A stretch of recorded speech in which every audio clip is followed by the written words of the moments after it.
أعوذ بالله من الشيطان الرجيم بسم الله الرحمن الرحيم الحمد لله رب العالمين الرحمن الرحيم مالك يوم الدين إياك نعبد وإياك نستعين اهدنا الصراط المستقيم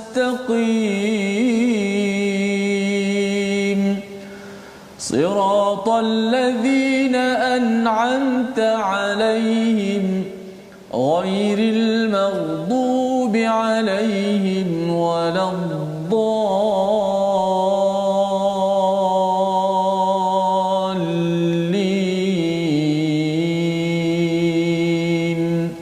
آمين.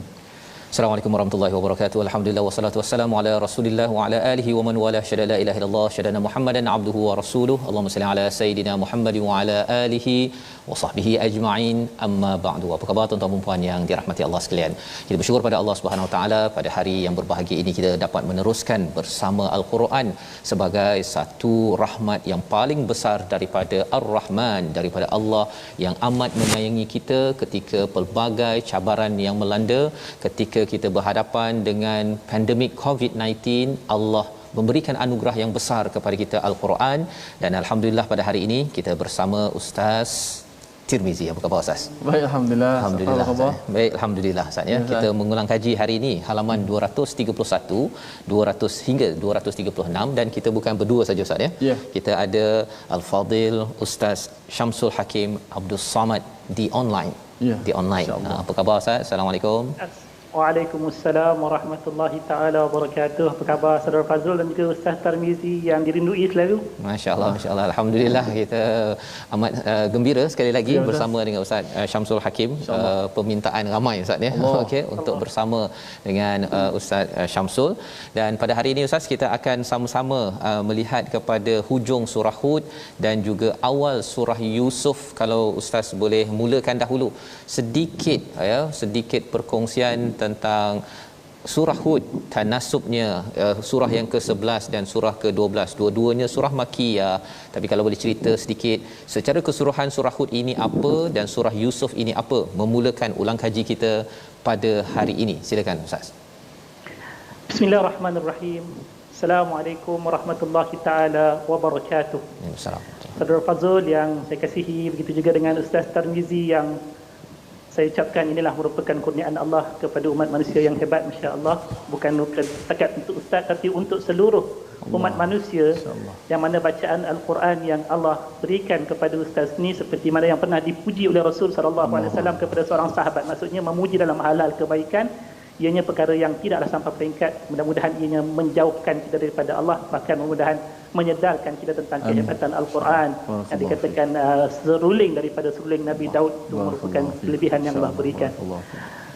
Para penonton yang dirahmati Allah sekalian, sebenarnya bukan takat dua surah ini, kita sebenarnya telah memulakan pelayaran tentang pengkisahan para anbiya bermula daripada surah sebelum daripada ni, surah Yunus, dan sekarang kita berbicara tentang surah Hud, dan lepas ni kita akan berbicara tentang surah Yusuf, di mana salah satu daripada pendekatan Al-Quran yang Allah bawakan kepada umat manusia bagi memberikan pengajaran, kesedaran, dan ada beberapa kelebihan-kelebihan yang lain yang kita akan bincangkan mungkin ada kesempatan nanti insya-Allah kepada umat manusia, di mana daripada kisah-kisah inilah insya-Allah kita akan melihat bagaimana untuk menjadikan diri kita umat yang terpimpin dengan contoh teladan, dan contoh teladan itu bukan datang daripada sembarangan manusia.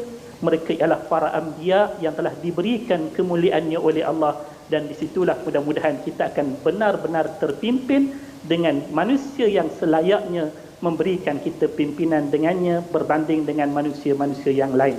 Ini sinopsis yang ringkasnya Saudara Fazrul berkenaan tentang surah-surah para anbiya ini. Baik, terima kasih ucapkan pada Ustaz Syamsul ya, menceritakan tadi tentang kisah-kisah rasul ini, anbiya ini, para nabi ini adalah untuk kita contohi ya, dan apatah lagi nanti di hujung surah Hud nanti ada penekanan tentang perkara ini, iaitu mengapa kisah-kisah ini diberikan kepada Nabi Muhammad sallallahu alaihi wasallam dan juga kisah ini diberikan kepada kita sebagai umat Nabi Muhammad sallallahu alaihi wasallam, terutama ketika kita berhadapan dengan cabaran kehidupan, menguatkan hati kita.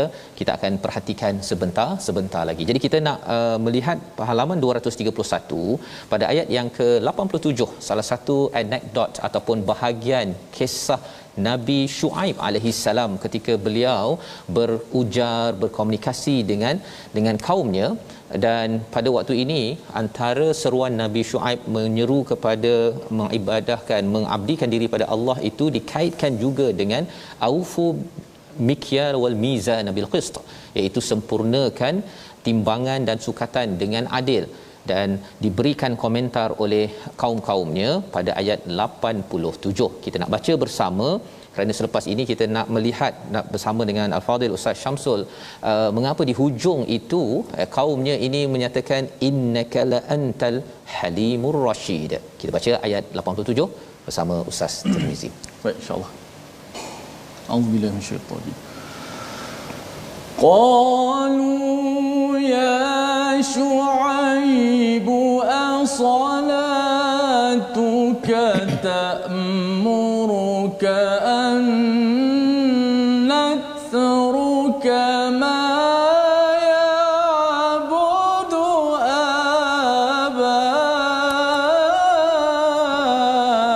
آباؤنا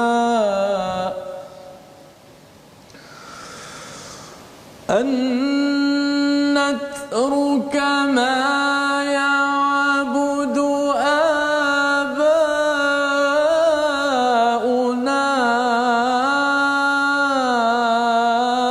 أو أن نفعل في أموالنا ما نشاء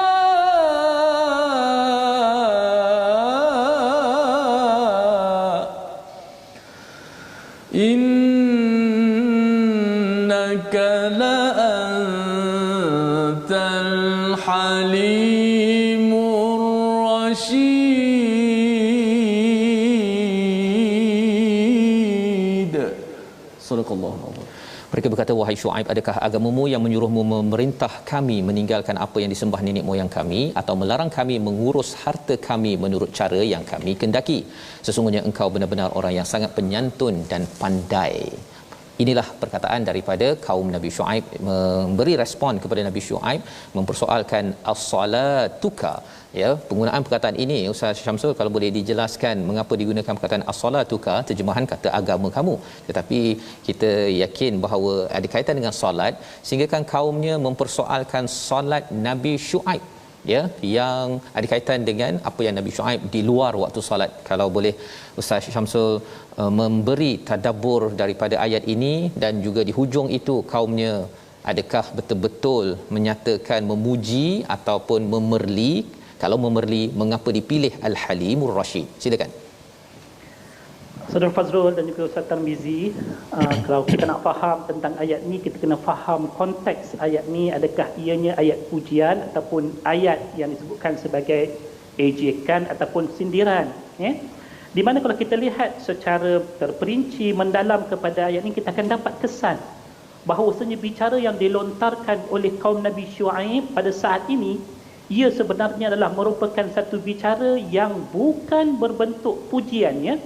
Jangan bila mana disebutkan baik-baik kita ingat orang puji, tak, tetapi apa yang diungkapkan oleh mereka sebenarnya adalah merupakan satu sindiran, ejekan, dan dalam bahasa satu kaum ataupun satu bahasa logat dalam bahasa kita ni dipanggil nganying, menganying terhadap Nabi Shu'aib, di mana setelah dalam ayat-ayat yang sebelum daripada ni Nabi Shu'aib dilihat berterusan menyampaikan dakwah baginda, menyeru kaumnya supaya menyembah Allah, tinggalkan amalan-amalan yang buruk seperti mana penipuan dalam muamalah, melakukan perosakan dan juga yang lain-lain.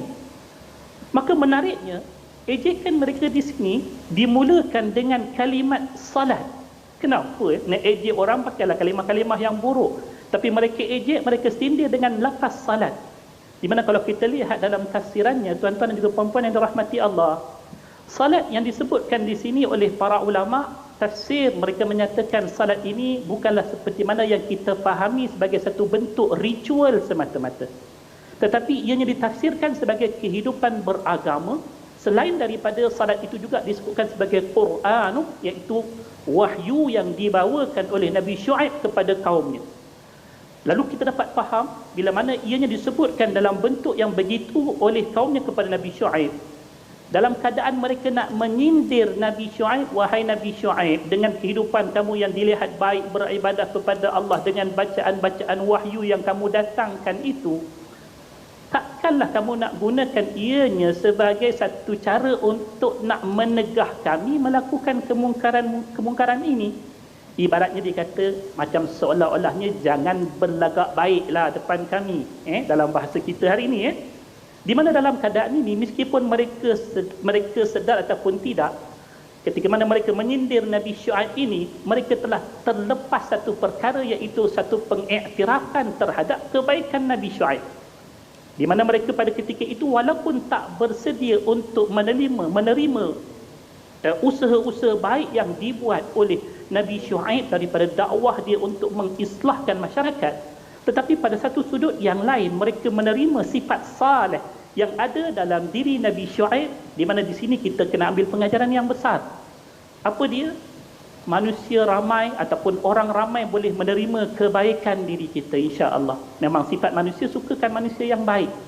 Tetapi saat kita mula menapak untuk melakukan pembaikan yang disebutkan sebagai islah, lepas daripada saleh kita kena islah, buat pembaikan, di situlah kita akan berhadapan dengan cabaran ataupun tentangan, di mana kemuncak kepada pengiktirafan mereka terhadap kebaikan Nabi Saleh disebutkan innaka la antal halimur rasyid.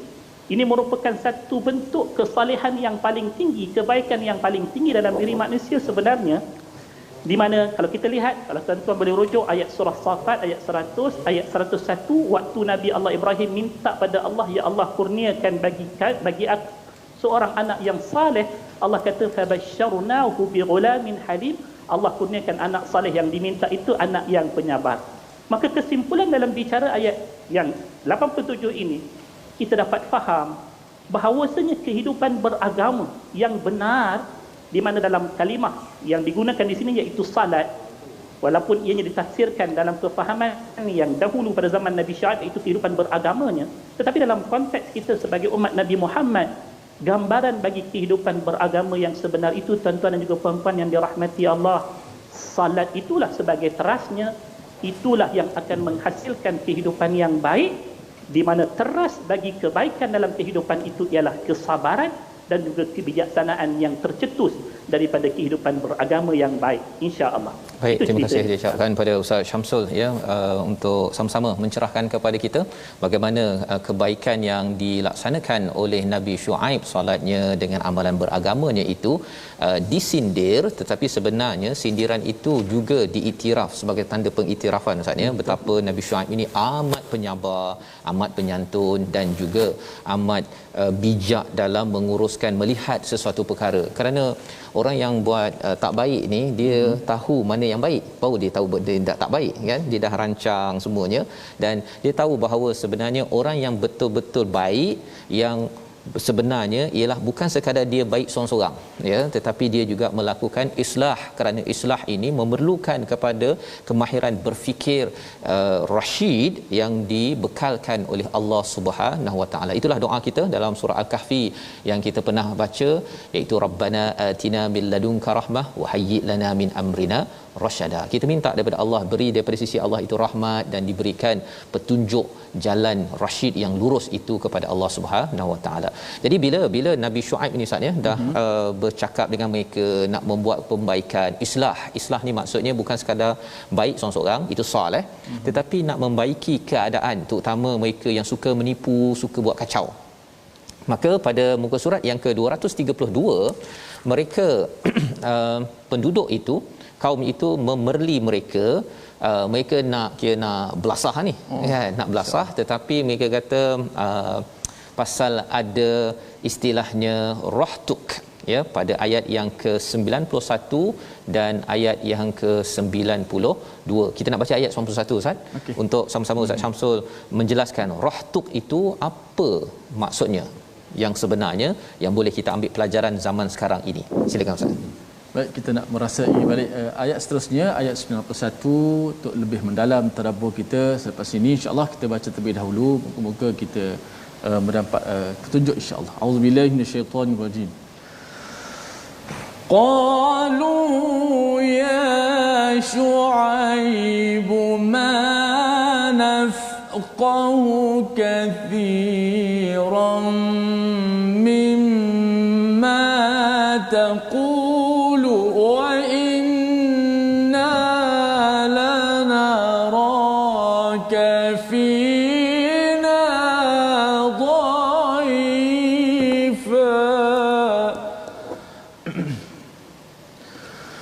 ولولا رهطك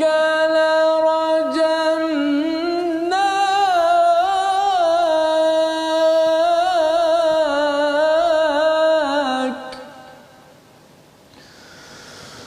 ولولا رهطك لرجمناك وما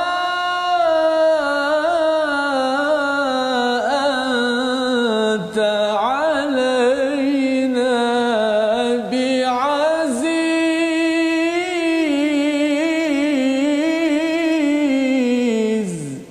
صدق الله العظيم. Mereka kaum Nabi Syuaib berkata, wahai Syuaib, kami tidak banyak memahami apa yang engkau katakan, sedangkan kenyataannya kami memandang engkau seorang yang lemah di antara kami. Kalau tidak kerana keluargamu, tentu kamu telah merejam engkau, sedangkan engkau juga bukan seorang yang berpengaruh di kalangan kami. Istilah yang digunakan sini Ustaz, ya, adalah rahtuk, rahtun, dan itu juga dibalas oleh Nabi Syuaib, rahti azzu alaikum, pada ayat yang seterusnya. Tetapi penggunaan perkataan rahtuk itu, kalau boleh Ustaz Syamsul jelaskan apa maksud selain daripada perkataan ailah ataupun mungkin usrah ke, silakan. Kalimah rahtun yang disebutkan dalam kedua ayat ini, kita fahami maksudnya yang pertama seperti mana yang disebutkan oleh saudara Fadrul sebentar tadi, iaitu dilihat sebagai ahli keluarga. Dan kalau nak pergi lebih luas lagi, iaitu kaum yang hidup di persekitaran dia. Ini yang lebih luas konteksnya daripada sekadar ahli keluarga. Kaum Nabi Syuaib yang dia tinggal di dalamnya dilihat pada ketika itu oleh penentang-penentangnya sebagai orang-orang yang baik-baik juga. Maksudnya Nabi Syuaib pun hidup dalam satu komuniti yang baik. Disebabkan oleh kemuliaan yang dimiliki oleh Nabi Syuaib, keluarganya pun orang baik, masyarakatnya pun orang baik, maka itu dilihat oleh penentang-penentangnya pada masa itu untuk mereka jadikan sebagai alasan untuk tidak mengapa-apakan Nabi Syuaib. Waktu tu kalau ikut dia dah marah sangat dah sampai kepada kemuncak kemarahan mereka disebabkan oleh dakwah yang dibuat oleh Nabi Syuaib. Lalu pengajarannya dalam konteks zaman kita, apa kaitan dengan zaman sekarang? Ini saya kata ianya sangat besar, terutamanya dalam kehidupan para da'i, kehidupan para duat. Dalam kita nak berusaha melakukan islah, dakwah dan sebagainya, kita kena ingat adanya keperluan untuk kita berusaha membina keluarga, masyarakat yang terhampir dengan kita bagi tujuan nak menyokong usaha dakwah kita, dan ianya sangat-sangat penting. Di mana antara sebabnya yang pertama, saya boleh berikan sebabnya, ianya yang pertamanya nak mengurangkan impak yang kontra. Kalau kita buat dakwah, orang kata sebelum kau pergi dakwah kami, dakwah dulu ahli keluarga kau, dakwah dulu kepada masyarakat kau. Justru untuk nak kurangkan impak pihak yang bertentangan, kita kena buat dulu dakwah kepada keluarga kita, masyarakat kita, pastikan mereka itu baik sebelum kita pergi ke medan yang seterusnya, iaitu kepada masyarakat yang jauh daripada kita. Dan kita sebutkan ini kerana ada kaitan dengan kisah-kisah Nabi sebelum daripada ini yang pernah datang kepada kita sebelum bicara Nabi Syuaib. Kita lihatkan kisah Nabi Nuh yang berhadapan dengan fitnah ujian pada anaknya, Nabi Lut yang berhadapan dengan fitnah keluarga dalam dakwahnya, iaitu isterinya. Maka dalam konteks surah ataupun dalam konteks cerita Nabi Syuaib ini, kita lihat alhamdulillah Ada yang Allah kurniakan ujian pada keluarganya dan ada yang Allah berikan kebaikan pada keluarga dan juga orang yang terhampir. Tetapi bagi kita kena usaha. Kerana kita tahu dan yakin kesudahan kepada usaha tersebut tetap milik Allah yang akan berikan hidayah kepada sesiapa, macam cerita Nabi Nuh dan juga Nabi Lut. Tetapi usaha itulah insya-Allah mudah-mudahan akan memantapkan usaha dakwah kita pada masa depan, mengurangkan impak kontra dan juga fitnah terhadap diri kita seperti mana yang pernah berlaku kepada Nabi Nuh, Nabi Lut. Dan inilah antara panduan yang diberikan kepada Nabi sallallahu alaihi wasallam. Lihat Nabi bangunkan ahli keluarga baginda pada qiyamul lailnya, dan kemudian barulah Nabi sallallahu alaihi wasallam membangunkan masyarakat yang lain untuk sama-sama membangunkan qiyamul lailnya, masyarakatnya, akhlak dan sebagainya. Ini merupakan peringatan yang penting daripada kalimah rahtun dalam ayat yang ke-91 dan 92. Wallahu a'lam. Terima kasih diucapkan pada Ustaz Syamsul menjelaskan tentang rahtun itu Ustaz ya. Satu tentang keluarga dan orang sekitarnya, tapi apakah pelajarannya? Itu faktanya ya. Tapi kalau kita tanya apa pelajaran yang Allah nak sampaikan pada saya bila saya baca ayat 91, 92 ini diulang sampai 2 kali ya. Rahtuka yang dipersoalkan oleh kaum Nabi Syuaib dan arahti apakah keluarga ataupun persekitaranku ini yang menyebabkan kamu rasa hormat, bukan hormat kepada Allah SWT, adalah untuk kita sama-sama berusaha membina orang terdekat kita. Orang dalam bahasa Inggeris Ustaz, circle of influence. Begitulah lebih kurangnya kan. Dan orang yang paling dekat kan, orang yang paling dekat. Dan ini penting walaupun sebenarnya hakikatnya milik Allah juga. Maksudnya seperti Nabi Nuh, Nabi Lut, apabila beliau cuba mengajak anaknya, mengajak isterinya, tapi ada juga anak degil ataupun isteri yang degil, pasangan yang degil, tetapi itu bukanlah milik kita, milik Allah yang menentukan. Yang pasti perlu diusahakan keluarga kita kerana ia untuk yang dinyatakan Ustaz Syamsul tadi untuk mengelakkan impak negatif ya. Maksudnya bila diajak kepada kebaikan, rupa-rupanya yang di rumah belum lagi ataupun organisasi kita, alah kau punya syarikat lebih kurang je nak pergi ajak. Jadi perkara-perkara itu yang kita boleh belajar terutama daripada kisah Nabi Syuaib ini sendiri. Jadi Ustaz, kita nak terus pada halaman 233, sebenarnya daripada hujung muka surat 232 tu kisah Nabi Musa alaihi salam ya. Tetapi kita berehat dulu, kita berehat sekejap ya, kemudian kita nak menyambung kembali selepas ini kisah Nabi Musa. Tak panjang berbanding kisah Nabi Musa dalam surah Taha, dalam surah-surah lain. Mengapa pendek dan fokusnya pun pada Firaun, tak pada Nabi Musa? Kita berehat sebentar, kembali dalam My Quran Time, baca faham amal insya-Allah.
يقدم قومه يوم القيامة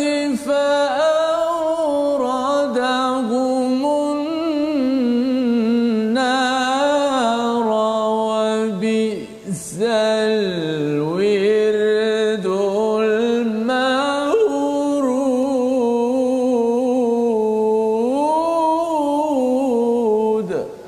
Sadaqallahul Azim. Itulah petikan ayat daripada surah Hud, sambungan daripada kisah Nabi Allah Musa alaihi salam yang akan kita tadabbur sebentar nanti. Terima kasih kepada semua sahabat-sahabat Al-Quran yang terus setia istiqamah dalam My Quran Time baca faham amal.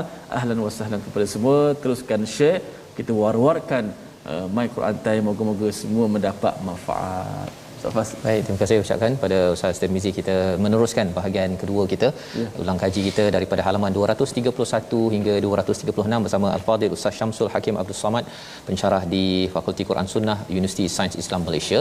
Dan sebentar tadi Ustaz membaca ayat 98 daripada halaman 233 tentang kisah Nabi Musa, dan Allah menceritakan tentang Firaun, di mana maksudnya dia Firaun berjalan di depan kaumnya pada hari kiamat lalu membawa mereka masuk ke dalam neraka. Itulah seburuk-buruk tempat yang dimasuki, al-wirdul ataupun wabisal wirdul maurud istilahnya.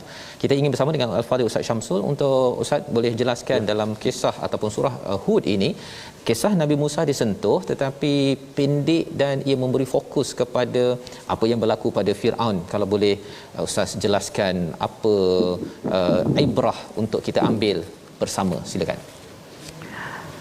Bismillah. Surah Hud ni untuk pengetahuan semua penonton muslimin dan muslimat yang dirahmati Allah sekalian, selain daripada ianya berfungsi sebagai surah yang memberikan kegembiraan kepada Nabi sallallahu alaihi wasallam, antara pimpinan surah Hud kepada kita semua ialah Allah nak berikan keterangan dan juga bimbingan bagi Nabi sallallahu alaihi wasallam, begitu juga dengan kita dalam kita nak berhadapan dengan dunia dakwah yang sebenar. So kalau kita nak hadapi dunia dakwah yang mungkin kita belum sempat menjengahnya waktu ini, kita perlukan teladan, petunjuk, contoh yang terdahulu daripada kita. Maka dalam surah inilah Allah datangkan kisah para anbiya, dan setiap daripada kisah para anbiya ini kalau kita tadabbur, ini namanya tadabbur ya. Kalau kita baca terjemahan, kita baca tafsir, kita mungkin tahu cerita. Tapi kalau kita tadabbur, kita akan dapati sebenarnya pada setiap daripada kisah-kisah para anbiya ini ada tema-tema yang dibawakan sebagai pengajaran dan bimbingan untuk dakwah kita sebenarnya. Contoh, kalau kita lihat bagi kisah Nabi Nuh, apa tema yang dibawakan, iaitu perlunya ada usaha duniawi, bina kapal.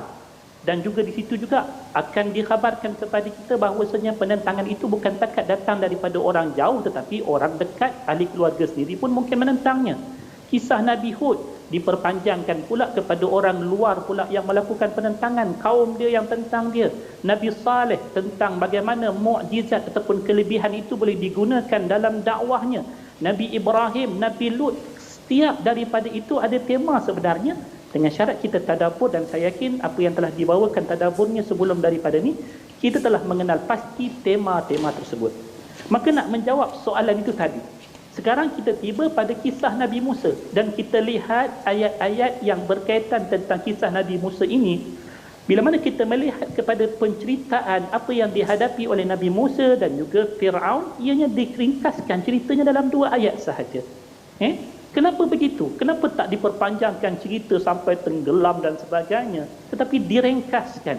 Kerana di sini sebenarnya ada tema yang nak dibawakan sebagai bimbingan dakwah buat Nabi kita dan juga kita, iaitulah tema yang saya lihat pada perspektif ayat ini, iaitulah tema berkenaan tentang kepimpinan dalam penentangan dakwah yang akhirnya akan menyeret manusia bukan takat yang menentang, tetapi sekalian pengikut-pengikutnya juga akan berhadapan dengan akibat.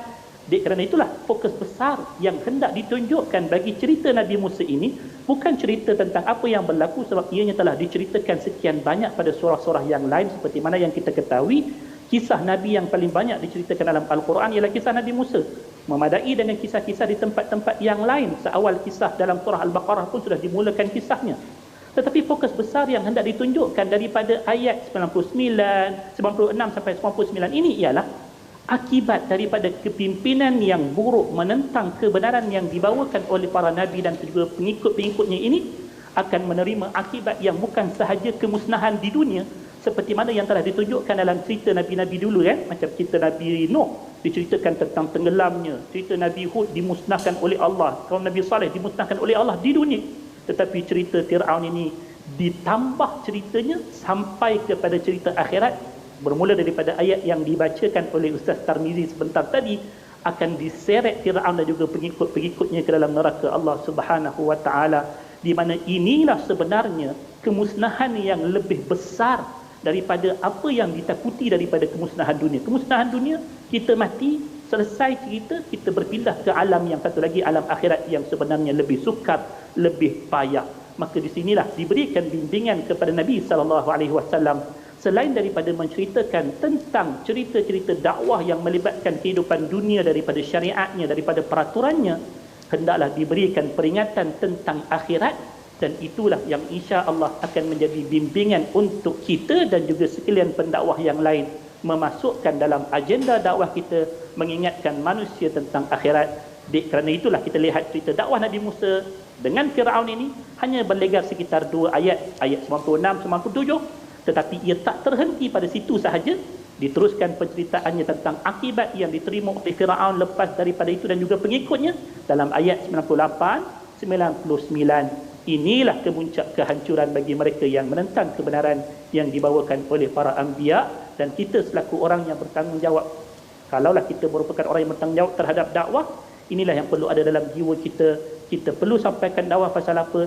Kita tak nak orang itu dihancurkan ataupun diri kita dihancurkan, semua kita dibinasakan, bukan takat di dunia tetapi ianya sampai di akhirat, di mana sebenarnya kalau dibacakan sedikit lagi ayat selepas daripada ni, inilah yang fokus disebutkan oleh Allah secara khusus. Cuba lihat ayat 103. Inilah kemuncaknya sebenarnya. Inna fi dzalika laayatan liman khafa adzabal akhirah.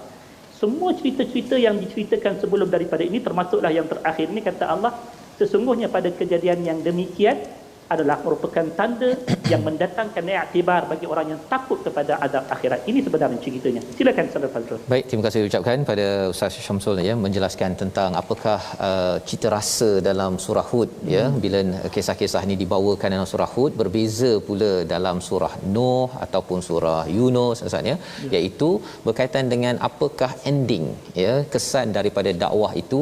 Kalau Nabi Nuh kaumnya itu akhirnya diazab, kalau degil, kalau katakan kaum Saleh Samud itu degil, kena denda ataupun diazab, maka bagi kaum yang diseru ataupun orang yang diseru oleh Nabi Musa, dijelaskan dalam 2-3 ayat tadi endingnya, penghujungnya bagaimana. Kerana yang penting kita buat baik ini Ustaz ya, harapnya adalah istiqamah ya. Dan bercakap tentang istiqamah ini berada pada halaman 234. Kita nak baca daripada ayat yang ke 114 ya, dan juga 115, 2 ayat. Ayat 114 berkaitan dengan solat, ayat 115 berkaitan dengan sabar. Silakan Ustaz. Ya, baik. Ayat 114 115 insya-Allah. Auzubillahi minasyaitonir rajim.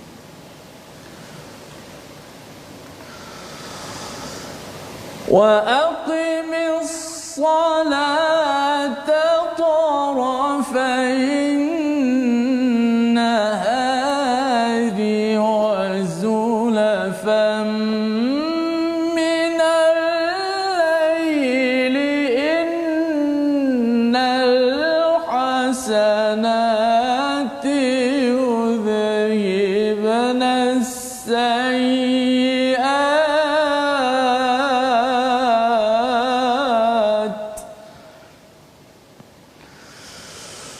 ذلك ذكرى للذاكرين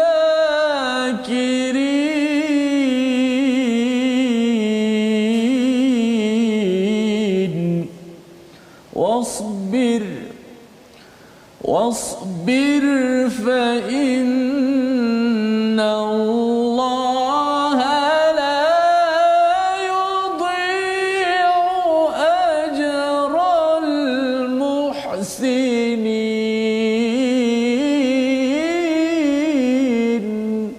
صدق الله العظيم. Astagfirullahalazim. Dan dirikanlah solat pada 2 bahagian siang, pagi dan petang, dan pada bahagian permulaan malam. Sesungguhnya perbuatan baik itu menghapuskan amalan yang buruk. Itulah peringatan bagi orang yang selalu mengingati Allah Subhanahu Wa Taala. Dan bersabarlah kerana sesungguhnya Allah tidak mensia-siakan pahala orang yang berbuat kebaikan. Banyak di dalam Al-Quran bila bercakap tentang sabar diikuti dengan solat. Wasta'inu bis-sabri was-salah. Solat dan juga sabar, dan kemudian didatangkan solat. Tetapi dalam ayat ini didatangkan solat dahulu pada ayat 114, kemudian baru bersabar. Ustaz Syamsul, boleh dicerahkan? Masya-Allah, subhanallahil azim. Inilah keindahan bahasa Al-Quran yang mana siapa-siapa yang menekuninya, dia akan melihat bahawasanya ini bukan bicara manusia, ini bicara pencipta bagi manusia dan seluruh alam ni yang Maha mengetahui keperluan-keperluan manusia. Di mana dalam dua ayat yang kita bacakan tadi, ianya mengandungi dua perintah. Satu perintah salat, kemudian perintah sabar, dan seperti mana yang telah disebutkan oleh saudara Fazrul sebentar tadi, kita dapat lihat dalam ayat-ayat yang lain, contohnya dalam suratul Baqarah ayat 45, dalam ayat suratul Baqarah ayat 153, didahulukan perintah sabar daripada perintah salat. Sedangkan dalam ayat ini didahulukan perintah salat berbanding dengan perintah sabar. Kalau kita melihat secara umum, kita kata kenapa dibezakan sampai begitu? Maka kita kena lihat bahawasanya konteks ayat itulah yang menentukan mana yang dahulu, mana yang kemudian. Allah yang maha mengetahui. Didahulukan dengan perintah salat dalam ayat ini kerana ianya merupakan satu perkara yang bersangkutan dengan perintah yang datang sebelum daripada bicara ayat ini. Apa bicara ayat sebelum daripada bicara ayat ini? Iaitu ayat 112 dan ayat 113. Fastaqim kama umir, dan juga wala tarkanu ilal ladina zalamu, iaitu perintah untuk istiqamah dan larangan untuk kita cenderung kepada pihak yang melakukan kezaliman. Maka sesuai dengan perintah untuk istiqamah dalam hidup kita yang mesti kita capai, ianya mestilah kita capai dalam keadaan kita senang ataupun susah. Tak kiralah sama ada senang ataupun susah, kita mesti beristiqamah. Lalu dalam nak mencapai istiqamah inilah Allah menunjukkan jalannya, ialah lakukanlah salat itu terlebih dahulu, kemudian kita kena bersabar dengannya. Nak istiqamah dalam satu-satu perkara, kena buat dulu baru bicara tentang sabar. Jangan awal-awal kita kata, tak buat lagi, aku tak boleh sabar dah rasanya, aku tak boleh puasa Isnin Khamis. Itu bukan isu sabar dulu, isunya dah cuba buat belum. Dalam ayat ni Allah suruh kita kalau nak istiqamah, buat dulu, kemudian dah buat, kena sabar dengan apa yang kita buat, baru dapat istiqamah. Berbanding dengan cerita pada tempat yang lain yang didahulukan sabar daripada salat, di mana keadaan yang sesuai dengan perintah tersebut, iaitu kerana keadaan kesukaran yang menimpa, pastinya menuntut seseorang itu terlebih dahulu bersabar, kemudian dia meneguhkan kesabaran yang telah pun diperolehi pada masa tersebut dengan salat yang pastinya menghasilkan kekuatan jiwa bagi dia menempuh kesukaran-kesukaran saat dia memohon sesuatu daripada Allah Subhanahu wa taala. Inilah keindahan ayat-ayat Al-Quran, susunan daripada Allah yang maha mengetahui tentang makhluk-makhluknya, iaitu kita ini. Silakan Saudara Fazrul. Baik, terima kasih ucapkan pada Ustaz Samsul Ustaz ya. Itu dia punya dia punya antara rahsianya ya. Maksudnya wa aqimus solah itu perbuatan ya, perbuatan. Jadi sila buat dahulu ya.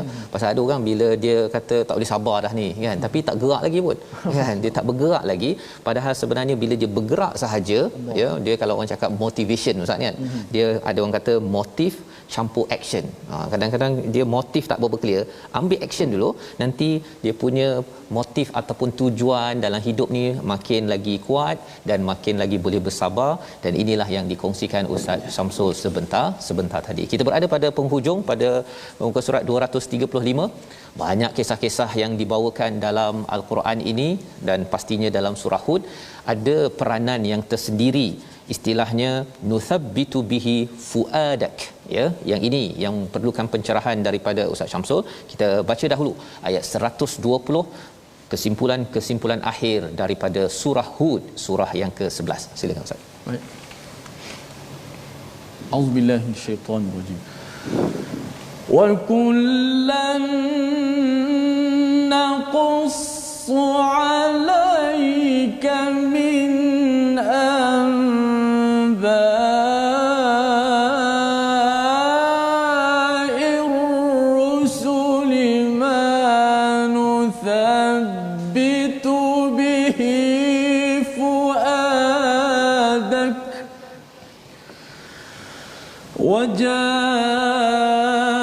وجاءك في هذه الحق وموعظة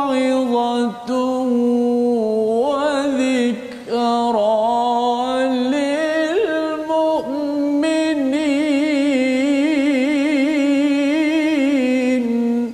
صدق الله العظيم.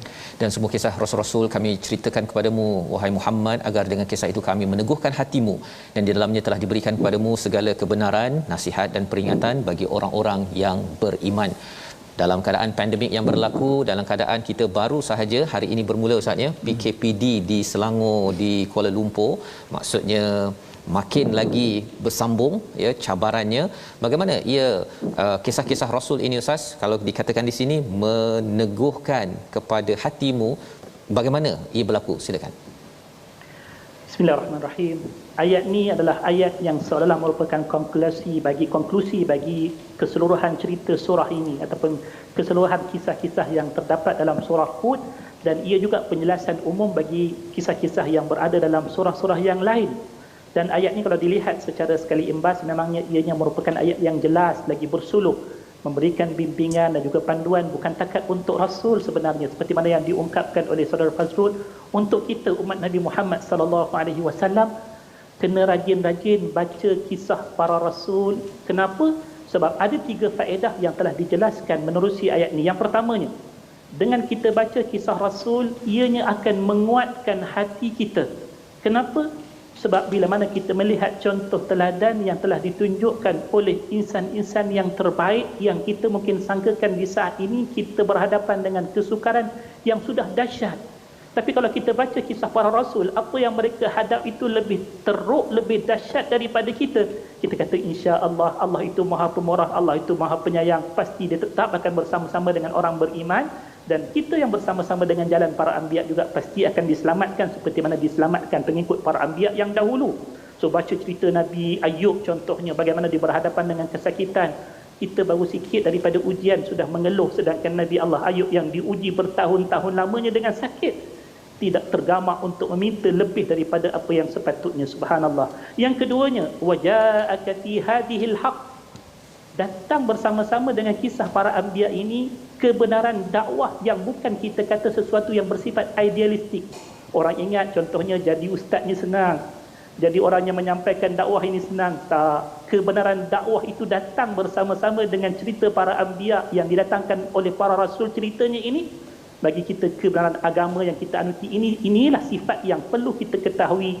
Ianya bukan sesuatu yang kita boleh anggap sesuatu yang mudah, yang senang. Sebaliknya ia memerlukan mujahadah yang sangat-sangat tinggi. Dan yang ketiganya, of course, wa mau'izatu wa dzikra lil mu'minin, ianya seharusnya dijadikan pengajaran, peringatan bagi mereka yang percaya dan beriman dengan sekalian kisah-kisah ini. Kita yang beriman dengannya kena ambil sebagai pengajaran. Kesimpulannya, siapa-siapa yang nak kuatkan jiwanya, siapa yang nak kuat jiwa dia, kena banyakkan baca kisah para anbiya, kerana di situlah adanya kebenaran, di situlah adanya petunjuk yang boleh diperolehi, dan pastinya di sana ada pengajaran serta peringatan yang boleh kita teladani insya-Allah. Insya-Allah. Terima kasih diucapkan pada Ustaz Syamsul ya, menjelaskan tentang kalau kita nak kuat jiwa kita Ustaz ya, pada tuan-tuan sekalian, untuk kita terus mendapat kebenaran dan menghadapi masa-masa ke depan dengan yang lebih mencabar. Sebenarnya banyak kan baca kisah Rasul, dan kisah Rasul itu dalam Quran Ustaz ya. Dalam Quran ini disampaikan dalam kaedah yang meruntun jiwa sebenarnya, sehingga kita rasakan bahawa ya Allah, keep it up, don't give up dalam menghadapi apa jua cabaran yang ada, kerana mereka menghadapi lebih, dan kita harapnya dapat mempunyai kekuatan jiwa itu sendiri. Sebagaimana dalam kisah Nabi Yusuf Ustaz ya. Tetapi kisah Nabi Yusuf ini kita akan sambung lagi lah Ustaz ya pada hari esok ya, dalam siaran My Quran Time kita. Jadi kita berdoa pada Allah Subhanahu Wa Taala agar ulang kaji kita surah Hud ini memberi perspektif kepada kita, kerana kita bukan meninggalkan surah Hud, tetapi kita meneruskan dengan surah Yusuf. Insya-Allah hari esok kita akan sambung lagi mengetahui babak demi babak, tetapi lebih daripada itu untuk menguatkan jiwa kita Ustaz ya. Kita doa pada Allah izinkan kita mendapat kekuatan jiwa dalam menghadapi ujian sekarang ini. Silakan Ustaz. Bismillahirrahmanirrahim. Alhamdulillahirabbil alamin, wassalatu wassalamu ala asyrafil anbiya'i wal mursalin wa ala alihi wa sahbihi ajma'in. Allahumma ighfir lana dhunubana wa kaffir 'anna sayyi'atina wa tawaffana ma'al abrar. اللهم اجعل جمعنا هذا جمعا مرحوما وتفرقنا من بعده تفرقا معصوما برحمتك يا أرحم الراحمين والحمد لله رب العالمين. Amin ya rabbal alamin. Terima kasih diucapkan pada Ustaz Tirmizi, terima kasih diucapkan pada Ustaz Syamsul Hakim Abdul Samad ya, mencerahkan perkara yang telah pun kita belajar, dan Quran ini tidak bertepian ilmunya, lagi kita Ustaz tadabbur dengan soalan. Ya, kalau tadabbur terus kita dapat manfaat, tapi kalau kita tadabbur dengan saya soal, dia lagi cerah lagi, apatah lagi kita bertanya kepada yang pakar Al-Fadil Ustaz Syamsul Hakim sebentar tadi. Dan inilah yang kita ingin sebarkan, kesedaran untuk mengambil nilai daripada Al-Quran, meneguhkan jiwa dalam tabung gerakan Al-Quran. Tuan-tuan boleh menyumbang untuk kita membanyakkan lagi program-program, dan juga selepas ini kita akan mula menyampaikan sumbangan tuan-tuan kepada mereka yang memerlukan dana, beras tak cukup, mungkin susu tak cukup. Sumbangan tuan-tuan akan disampaikan kepada mereka yang akan diumumkan dalam siri My Quran Time yang akan datang. Kita bertemu lagi dalam siri akan datang menyambung kisah Nabi Yusuf besok insya-Allah. Dan jangan lupa untuk jaga kesihatan tuan-tuan yang sudah pun mendaftar dalam vaksin ya, vaksin teruskan untuk kita mendaftar, mendapatkannya, dan kita doa pada Allah terima amal kita, teruskan bersama My Quran Time, baca faham amal insya-Allah.